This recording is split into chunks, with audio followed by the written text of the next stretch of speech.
사람이 아침에 깨어날 때 세 단계를 거친다고 합니다. 첫 번째는 이제 몸이 깨는 단계인데요. 아침에 제일 먼저 일어나서 보통 하게 되는 행동이 있죠. 뭐죠? 하품도 하시고 기지개도 펴시는데 기지개를 이렇게 쭉 한번 펴보실까요? 이렇게 쭉 한번 펴보시면서 자 오른쪽으로 예.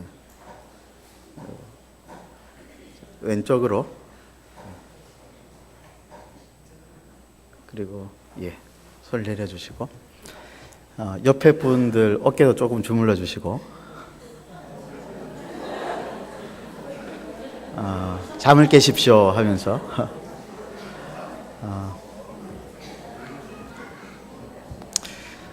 이렇게 기지개를 펴고 몸을 움직이면은 사람이 잠이 깨죠. 근데 사람이 깰 때는 이 몸만 깨어서는 안 되고 두 번째로는 정신이 깨어야 됩니다. 정신이 깨는데 제일 좋은 방법은 뭐냐면은 사랑하는 사람의 목소리를 들을 때입니다. 그래서 아침에 일어날 때 사랑하는 아내가 여보 일어나, 혹은 딸들이, 저는 딸이 3명이 있는데 아빠 일어나, 그러면 이제 정신이 번쩍 깨는데, 그러면은 혼자 살아가시는 분들은 어떻게 해야 되느냐? 방법이 아예 없는 게 아니라 아침에 일어나면서 자기를 향해서 은철아 일어나! 그러면 이제 정신이 번쩍 아마 깨어날 것입니다. 그리고 몸이 깨고 정신이 깨었는데 마지막으로 깨어나야 할 것이 무엇이겠습니까? 우리 영혼이 깨어나야 되겠죠. 몸을 깨우고 정신을 깨우고 그리고 우리의 영혼을 깨우기 위해서 하나님의 말씀을 펼쳐서 이는 내 사랑하는 자요 내 기뻐하는 자니라. 오늘도 나를 향하여서 사랑 고백을 하시는 우리 하나님의 말씀을 들을 때에 우리의 영혼이 깨어나는 줄로 믿습니다. 옆에 있는 분들에게 그런 맥락에서 이렇게 한번 인사하십시다. 저를 한번 따라 하십시오. 당신의 인격이 어떠하든지 끝까지 당신을 사랑하겠습니다. 옆에 있는 분들에게 인사하시라는 말씀이에요. 3분에게 인사하십시오. 당신의 인격이 어떠하든지 끝까지 당신을 사랑하겠습니다.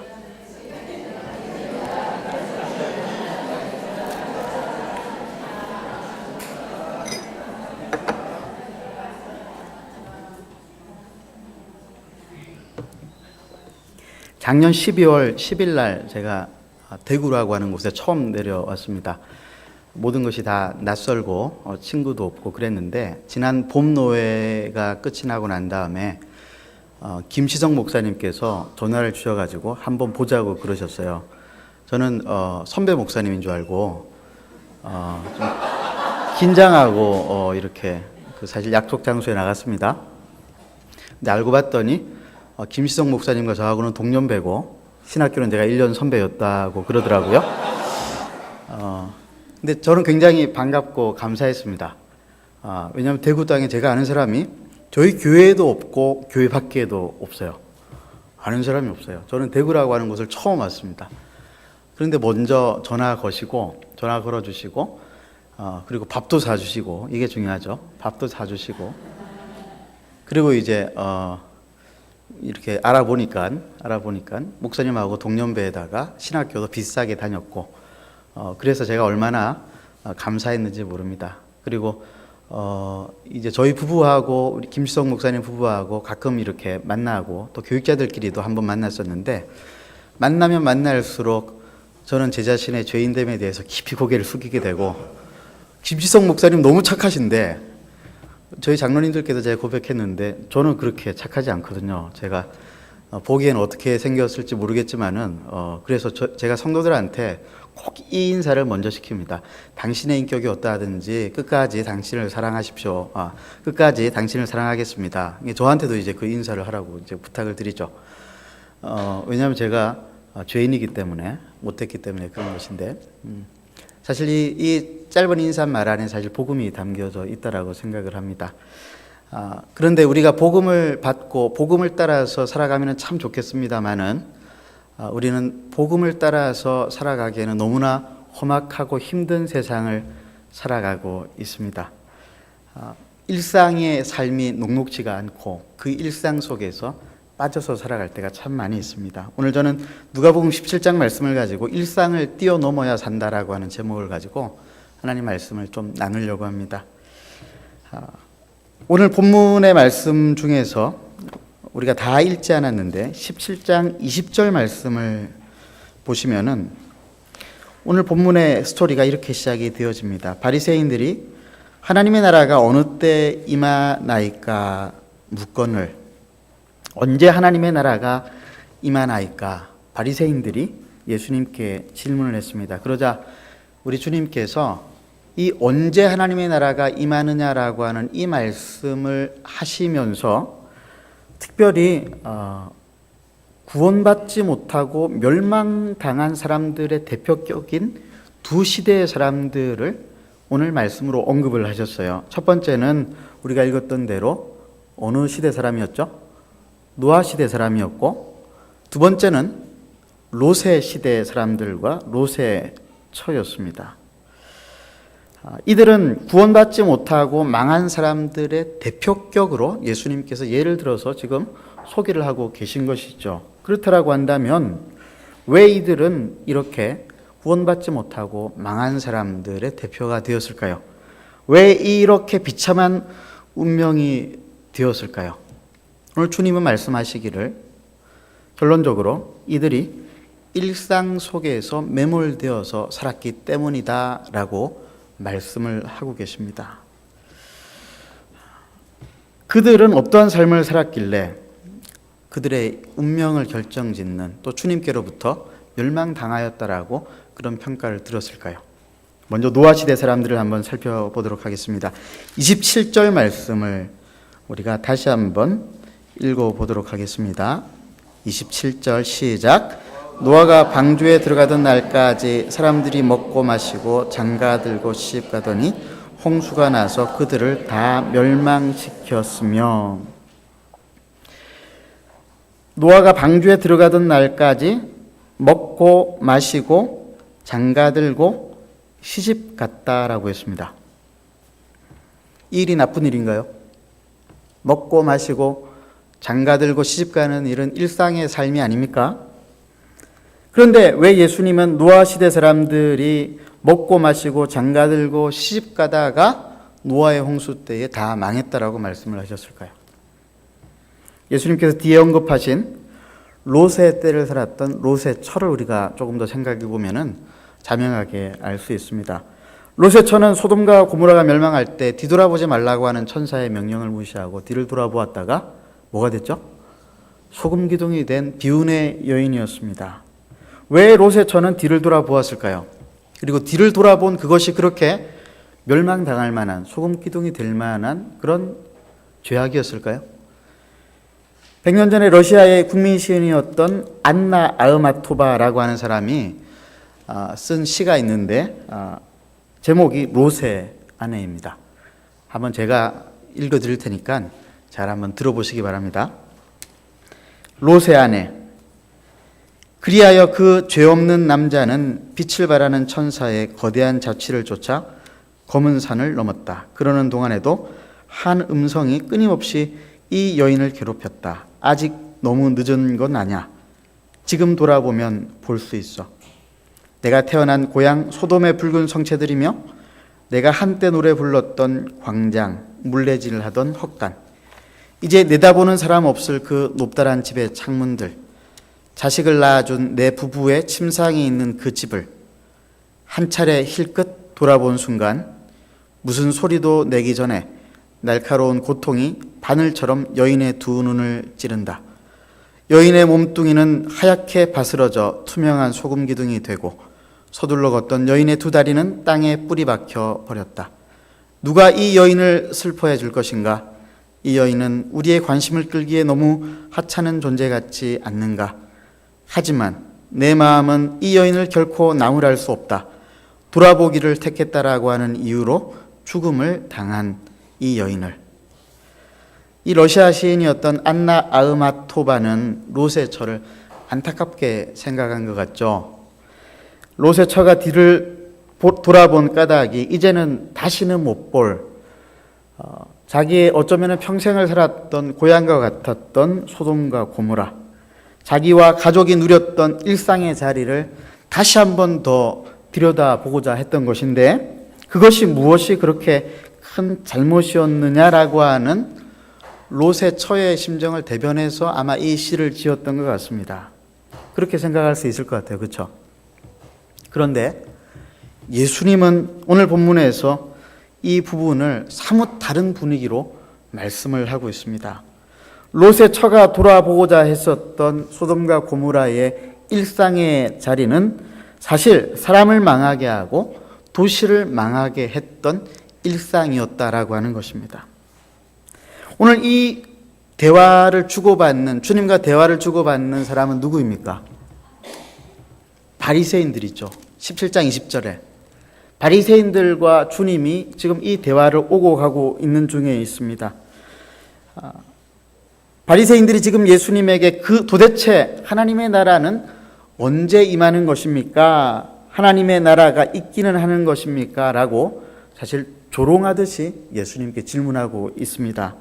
그 질문의 이면에는 자신들이 누리고 있는 일상과 현실에 대한 상당한 만족감이 깔려 있다라고 보아야 합니다. 누가복음 11장 39절을 보시면은 한번 찾아보시겠습니까? 11장 39절. 예수님께서 바리새인들에 대해서 어떻게 평가하셨는가?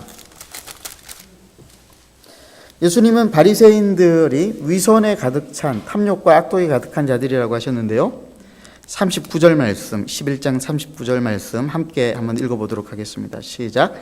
주께서 이르시되 너희 바리새인은 지금 잔과 대접의 겉은 깨끗이 하나 너희 속에는 탐욕과 악독이 가득하도다. 11장 43절을 한번 보세요. 11장 43절 함께 읽겠습니다. 시작. 너희 바리새인이여 너희가 회당의 높은 자리와 시장에서 문안받는 것을 기뻐하는도다. 44절. 화 있을진저 너희여 너희는 평토장한 무덤 같아서 그 위를 밟는 사람이 알지 못하느니라. 그들은 회당의 높은 자리와 시장에서 문안받는 것을 기뻐하였던 권력을 사랑하는 사람들이었고요. 16장 14절을 한번 보십시다. 16장 14절에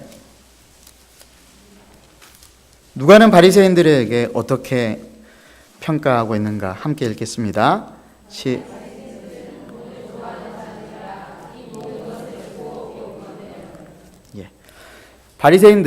바리새인들은 뭘 좋아한다고요? 돈을 좋아하고 높은 자리에 앉는 것을 좋아하고 그들의 일상이었단 말이에요. 돈을 좋아하고 높은 자리를 좋아하는 사람들. 그래서 그들은 주님이 하시는 말씀을 비웃었다고 했습니다. 주님이 뭐라고 말씀하셨냐면 16장에서 전체를 보면은 주님은 두 주인을 섬길 수 없다. 돈과 하나님을 겸하여 섬길 수 없다. 너희들이 가지고 있는 돈을 선용하여서 하나님 나라를 섬겨라. 오직 너희는 하나님을 최고의 목적으로 삼고 살아가라라고 지금 말씀을 하시는 중인데 바리새인들이 뭐가 많아서 비웃었다고요? 돈이 많아서 주님을 비웃었다라고 누가는 기록을 하고 있습니다. 왜 비웃었습니까? 자신들이 누리는 현실과 일상이 만족스러운데 주님은 계속 말씀하시기를 하나님 나라가 왔다. 하나님 나라를 섬겨라 라고 말씀을 하시니까 이 바리새인들이 그 하나님의 나라는 언제 임하는 것입니까? 이렇게 질문했던 거예요. 그러니까 이 질문의 의도는 뭐냐면은 하나님 나라가 오기는 오는 것이냐? 그 하나님 나라가 온다면은 지금 우리가 살고 있는 일상과 현실과 비교했을 때에 더 떨어지는 것이 아니냐? 지금 이런 이야기를 하고 있는 것이죠. 왜요? 일상의 삶이, 현실의 삶이 만족스럽기 때문에. 사랑하는 여러분, 우리도 얼마든지 그럴 수 있습니다. 하나님께서 우리에게 주신 일상, 참 소중하고 감사한 것이고 만족스러운 것입니다. 그런데 우리가 살아가고 있는 우리의 일상이 우상이 되기 시작하면은 우리는 주님의 말씀에 귀를 기울이지 않게 됩니다. 하나님의 나라가 오기는 옵니까? 하나님의 나라는 언제 임합니까? 이런 식으로 반응을 할 수 있다라고 하는 것입니다. 이 질문에 대해서 주님은 뭐라고 말씀하셨습니까? 21절, 17장 21절 말씀 함께 한번 읽어보도록 하겠습니다. 시작.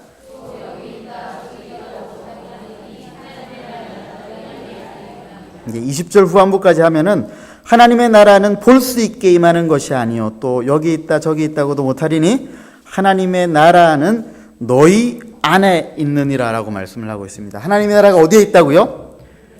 너희 안에 있어요. 그런데 여기서 너희는 누굽니까? 바리새인이에요. 그럼 주님의 이 말씀은 무슨 뜻입니까? 바리새인들 안에 하나님 나라가 지금 임하였다라고 하는 말입니까? 지금까지 예수님께서 바리새인들을 향하여서 화 있을진저 독사의 자식들아 위선의 자식들아 이렇게 계속 말씀을 하시다가 하나님의 나라는 너희 안에 있느니라라고 말씀을 하시는 이 말씀은 그러면은 무슨 말씀입니까? 많은 사람들이 이 본문의 말씀을 가지고 하나님의 말씀은 우리 마음 안에 나타납니다 라고 이렇게 이 본문을 가지고 말씀하시는 분들이 있는데 하나님의 나라가 우리 마음과 인격 안에 임한다라고 하는 것은 진리이지만은 이 본문을 가지고 그렇게 해석하게 될 때는 조금 무리가 있는 것 같죠. 물론 미래적인 하나님의 나라가 바리새인들 가운데에 임하게 되어질 것을 말씀하신 것일 수도 있습니다만은 이렇게 해석해 보면 어떨까요? 지금 예수님이 말씀을 하십니다. 바리새인들이 예수님을 가운데 두고 예수님의 말씀을 듣고 있습니다. 그리고 바리새인들이 예수님께 질문하죠. 가운데 있는 예수님을 향하여서 하나님 나라는 언제 임하는 것입니까? 도대체 이 하나님 나라가 오기는 오는 것입니까? 그러자 주님께서 말씀하시기를 하나님 나라는 너희들이 이 현실 세계에서 누리고 있는 이런 방식으로 눈에 보이는 방식으로 여기 있다 저기 있다도 하지 못할 것이요 오직 하나님의 나라는 너희 안에 있느니라. 무슨 말씀인지 아시겠어요? 바리새인들 사이에 누가 있는 것입니까? 예수님께서 계신 거예요. 하나님의 나라는 눈으로 보여지는 그런 나라가 아니라 하나님의 다스림을 받고 그 통치를 통해서 이루어지는 나라인데 그 나라는 예수 그리스도 하늘의 영광스러운 일상을 벗어 던지고 일상을 뛰어넘어서 인간의 몸을 입고 이 땅 가운데 오셔서 죄인들을 위해서 십자가의 고난을 짊어지시고 죽으시고자 하시는, 그래서 하나님의 통치를 적극적으로 받으시고자 하시는 예수 그리스도 내 안에 있다. 하나님의 나라가 내 안에 임한다라고 하는 말씀도 맞고요. 하나님의 나라는 예수 그리스도시다라고 하는 말씀도 맞는 말씀입니다. 예수님께서는, 저는 이렇게 봤어요. 예수님께서는 하나님의 나라가 이미 임하였는데 예수 그리스도 당신을 통해서 그 나라가 시작되었고 이루어지고 있다라고 말씀을 하시는 것입니다. 바리새인들이 현실과 일상에 취해가지고 도대체 하나님의 나라가 임할 것인가? 하나님 나라가 정말 꼭 필요한 것인가? 라고 생각하고 자기 탐욕과 악독에 빠진 일상생활을 살아갈 때에 하늘의 영광의 일상을 떠나서 인간의 몸을 입고 이 땅에 오신 예수님 자신을 통해 하나님 나라는 시작되었고 그 시작은 마치 도둑이 아무도 모르는 사이에 찾아 들어오는 것처럼 그렇게 은밀하게 임하는 나라가 하나님의 나라다라고 하는 것을 가르치셨다라고 하는 것이죠. 그리고 더 나아가 완성되어질 하나님의 나라, 곧 종말과 함께 임할 하나님의 나라가 곧 다가올 것인데 그때는 망할 사람과 망하지 않을 사람이 있다라고 말씀을 하고 있습니다. 31절에 보니까 주님은 말씀하시기를 사람들이 일상생활을 하다가 종말을 맞을 것이라고 말씀을 하십니다. 31절 말씀을 한번 읽어보십시다. 17장 31절 시작. 그날에 만일 사람이 지붕 위에 있고 그 세간이 집안에 있으면 그것을 가지러 내려오지 말 것이요 밭에 있는 자도 이와 같이 뒤로 돌이키지 말 것이니라. 미래적으로 다가올 하나님의 나라는 종말과 함께 오게 되어지죠. 그 종말의 때는 언제인가? 우리가 일상생활, 평범한 일상생활을 할 때라고 말씀을 하고 있습니다. 이 세상이 끝날 때에 그런데 그때 어떻게 행동 처신을 해야 되느냐? 지붕에 있는 사람은 뭘 가지러 가지 말라고요? 집에 내려가서 세간살이 챙기지 말라는 말이에요. 밭에 있는 사람은요, 뒤를 돌아보지 말라고 말씀을 하고 있습니다. 그러면서 뭐라고 말씀하시냐면은 롯의 처를 생각하라. 멸망하는 소돔과 고모라를 쳐다보다가 소금 기둥이 된 롯의 처가 아닙니까? 롯의 처가 바라보았던 것은 무엇이었습니까? 보르고였던 것은 무엇입니까? 그리고 뒤돌아본 까닭은 무엇인가요? 종말에 지붕 위에 서 있다가 종말을 맞은 사람이 세간살이 가지러 가겠다라고 하는 그 사람의 이유와 똑같은 방식으로 롯의 처는 뒤를 돌아보았다라고 하는 것이에요. 집에 불 나면은 여러분 뭐 가지고 나오시겠어요? 남편은 안 가지고 나오겠다 이렇게 말씀하지 마시고 미국에 지금 산불이 나가지고 LA 지역이 아주 어렵다고 그러죠. 제가 아는 목사님이 LA 근처에 사시는데 이분이 SNS 상에다가 연말에 지금 불이 나가지고 연기가 피어오르는데 본인이 가지고 나온 것을 사진으로 찍어가지고 바로 이렇게 보여주셨어요. 그 목사님은 그 불이 난다라고 했을 때 뭘 가지고 나오셨을까요? 성경을 가지고 나오셨다. 그리고 또 다른 분은 한번 맞춰보십시오. 선물은 없습니다만은 뭘 가지고 나오셨을 것 같아요? 예, 핸드폰. 예, 그리고 땡. 또 뭘 가지고 나오셨을까요? 물을 가지고 나오셨을 땡. 네. 직업이 목사님입니다. 뭐가 나올 것 같은데 그동안 그 강단에서 설교하셨던 설교문 원고를 다 가지고 나오셨대요. 몇 박스가 되는 거예요. 이거 다 불에 탈까봐. 분명 아마 그 컴퓨터 파일로 저장해 놓으셨을 텐데 왜 그러셨을까? 저는 좀 안타까웠지만은 가장 소중한 것을 가지고 나오겠죠. 소중하게 생각하는 것들을. 롯의 처도 그랬을 것이라고 생각을 합니다. 그런데 주님은 지금 뭐라고 말씀하시냐면 그 다음에 33절에 뭐라고 말씀하시냐면은 여러분 33절 한번 읽어보도록 하겠습니다. 시작.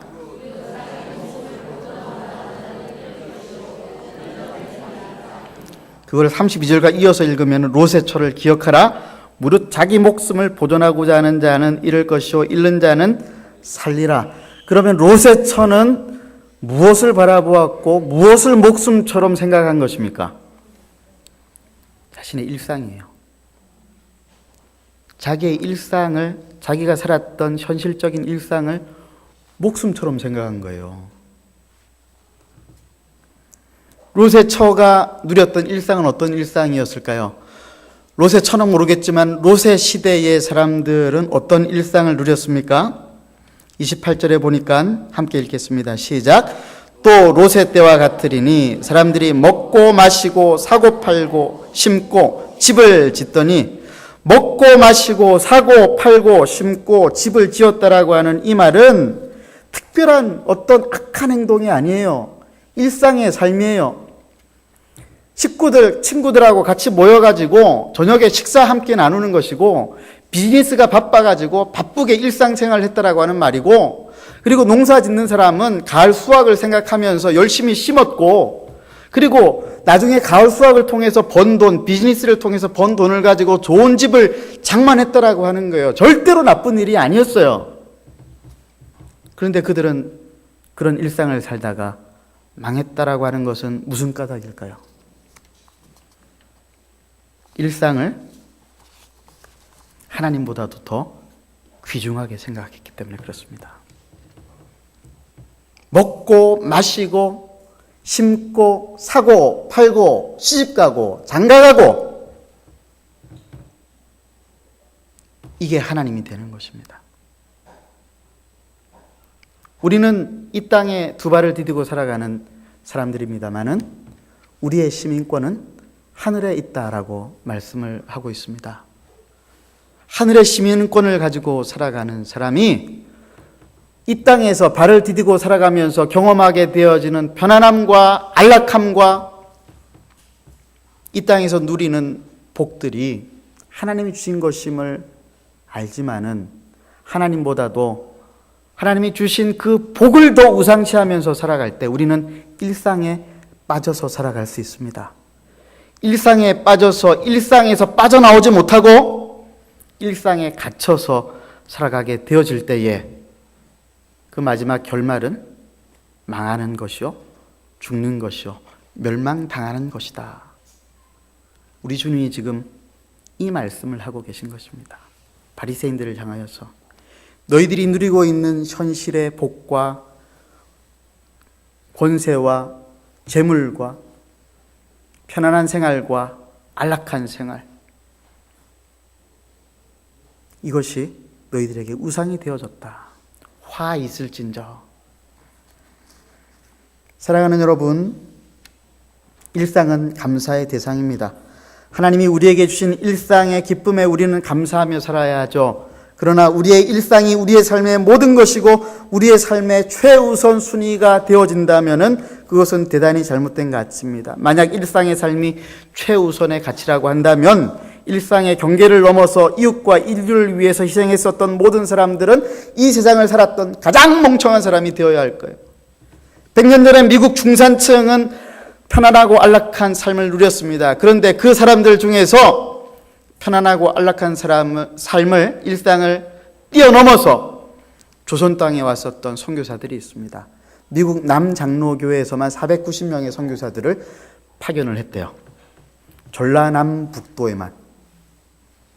북장로교는 그의 3배의 인원을 경상북도와 황해도 지역에다가 사람들을 보내었습니다. 그러니까 1000몇백 명이 되겠죠? 예산으로 따지면 어떻게 됐느냐? 당시에 전라남도의 남장로교회에서 쏟아부었던 선교원금이 그때 당시의 돈으로 320억, 오늘날로 따지면은 10만 달러, 오늘날로 따지면은 3,200억 원이래요. 북장로교는 그러면은 3배의 예산을 투자했다고 그러니까 얼마가 되는 겁니까? 1조 2천억이래요. 남장로교, 북장로교만 그렇대요. 감리교도 들어왔어요. 캐나다 장로교도 들어왔습니다. 호주 장로교도 들어왔습니다. 수조 원의 선교 헌금이 그들의 일상으로부터 빠져나와서 조선 땅으로 쏟아져 들어왔어요. 그 결과는 우리 조상들, 멸망당할 수밖에 없었던 우리 조상들이 예수 믿고 구원받고 복받는 놀라운 축복을 받게 되어진 것입니다. 그런데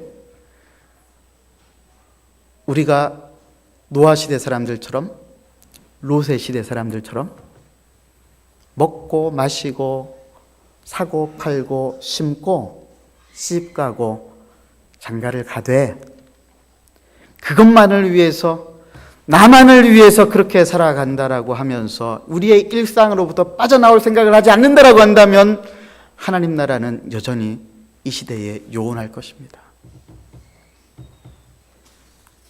오늘 헌신예배라고 들었습니다. 사실 저는 청년사역을 오래 했기 때문에 청년들 집회는 여러 번 자주 다녔는데 사실은 이런 장년 집회는 오늘 처음이에요. 제가 대단히 지금 긴장하고 있어요. 지금 제가 떠는 거 지금 여러분 보이세요? 보이십니까?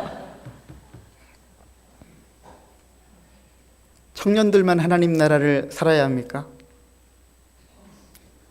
이제 살 날이 얼마 남지 않았다라고 노년들은, 그런 청년들이나 할 일이지, 나는 이제 남은 생에 편안하게 살다가 가야 되겠다, 그렇게 말을 할 수 있나요? 우리 주님께는 하늘 영광이 일상이셨잖아요. 하늘 영광이 일상이셨어요. 그런데 우리 주님은 일상으로 누리던 하늘 영광을 내버려 두고 이 땅에 인간의 몸을 입고 오셨습니다. 왜요? 살리려고. 일상에 빠져 살아가는 사람들을 살리려고. 일상에만 빠져 살면 망하니까 나만을 위해, 우리 가족들만을 위해서 사고 팔고 심고 거두고 시집가고 장가가고 먹고 마시는 삶을 살 때는 망할 수밖에 없으니까 그렇게 살다가 망해가는 사람들을 향하여서 우리 주님은 하늘 영광의 일상을 버리고 이 땅에 인간의 몸을 입고 이 낮은 땅으로 오셨습니다. 사도 바울은 빌립보 교회를 향하여서 눈물을 흘리면서 간곡하게 이렇게 말씀하셨어요. 빌립보서 3장 18절에서 21절 말씀을 우리가 한번 찾아보도록 하겠습니다. 빌립보서 3장 18절에서 21절 말씀.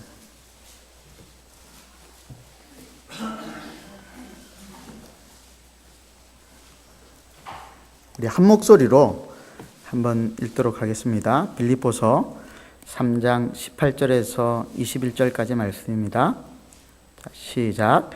내가 여러 번 너희에게 말하였거니와 이제도 눈물을 흘리며 말하노니 사람들이 그리스도의 십자가의 원수로 행하느니라.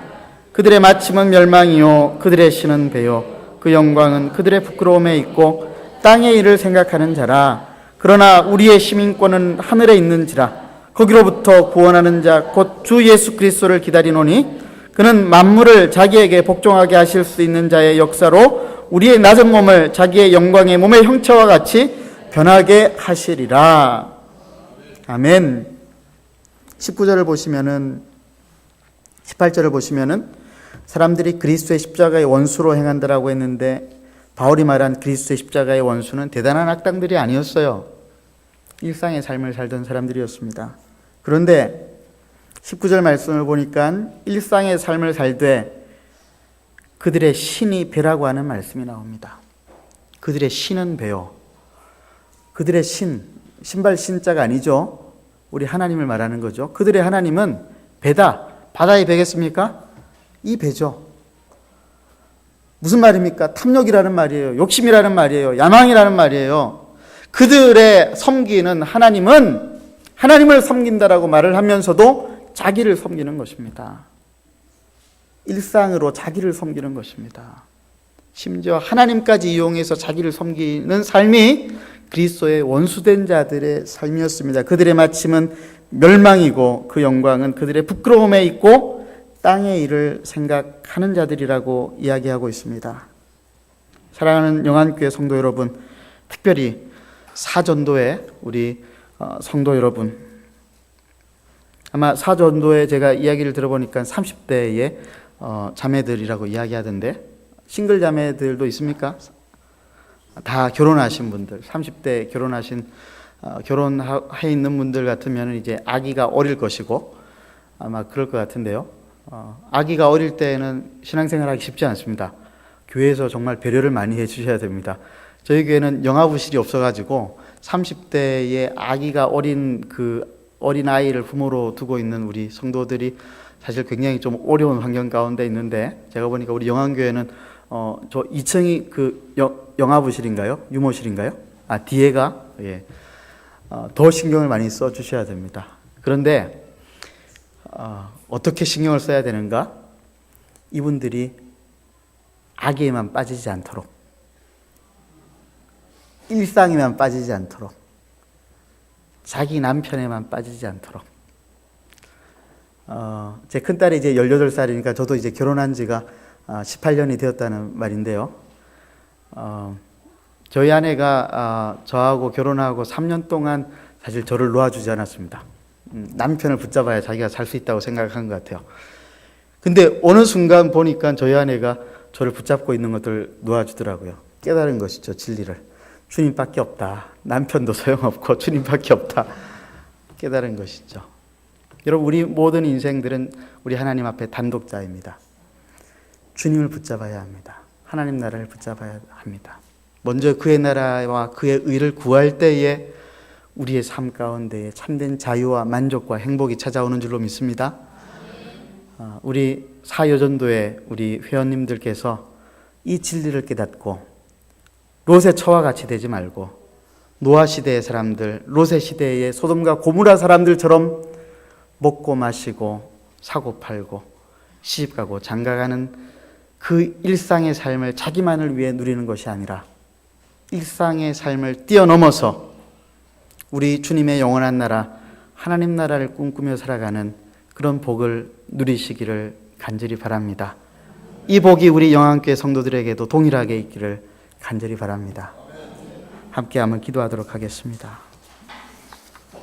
이 시간 우리 하나님 앞에 이 말씀을 붙잡고 기도할 때 이렇게 기도하십시다. 하나님, 우리가 이 땅에서 살아가는 동안에 이 땅의 사상과 생각과 가치로 살아가는 것 아니라 하나님 나라의 시민으로 하나님 나라의 가치를 가지고 살아가는 하나님 그 은혜 가운데 살게 하여 주옵소서.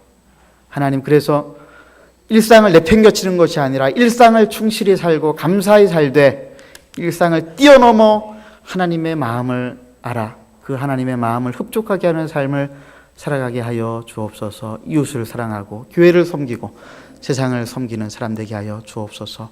합심으로 기도하시겠습니다.